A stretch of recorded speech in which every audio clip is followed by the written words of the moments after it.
গুনাহ মাফের শর্টকাট আমল ১০০ বার তাসবিহ। একটি সহজ জিকির, সেটা কি?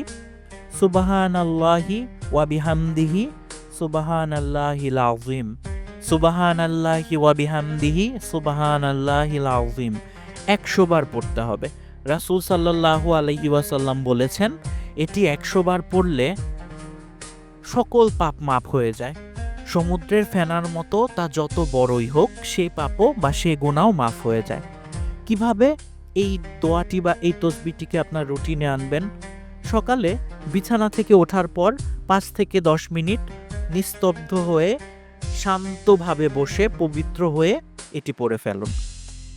এছাড়াও চলার সময় বা বাসে বসে হাতের আংটায় গুনে গুনে আপনি পড়তে থাকুন। যতক্ষণ একা একা বসে আছেন, যা বাসে বসে আছেন বা হাঁটছেন, হেঁটে কোথাও যাচ্ছেন, তখন পড়ে ফেলুন।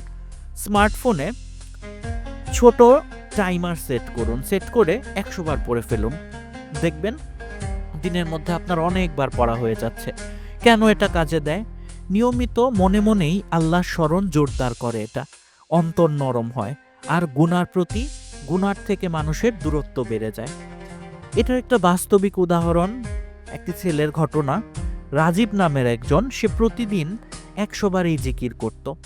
কয়েক সপ্তাহে তার রাগ কমে গেল। তার রাগের সমস্যা ছিল, সে যে কোনো জায়গায় তার রাগ কন্ট্রোলে রাখতে পারত না, কিন্তু মাত্র কয়েক সপ্তাহে তার রাগ কমে গেল। সে তার জিহ্বার মাধ্যমে যে ভুলগুলো করত সেগুলো কমে গেল। ভিডিওটা থেকে আমরা কি শিখলাম? বড় কোনো অর্থ বা সময় খরচ না করে এই ছোট অনুশীলনটার মাধ্যমে জীবনে বড় রকমের পরিবর্তন আনতে পারি আমরা। আজ থেকেই চেষ্টা করুন, প্রথম দিন ২০-৩০ বার পড়ুন, তারপর আস্তে আস্তে ১০০ বার পড়ুন। ইনশাল্লাহ আপনার জীবনেও বড় পরিবর্তন আসবে। ভিডিওটি ভালো লাগলে লাইক করুন, আমাদের চ্যানেলটিকে সাবস্ক্রাইব করুন। ধন্যবাদ সবাইকে।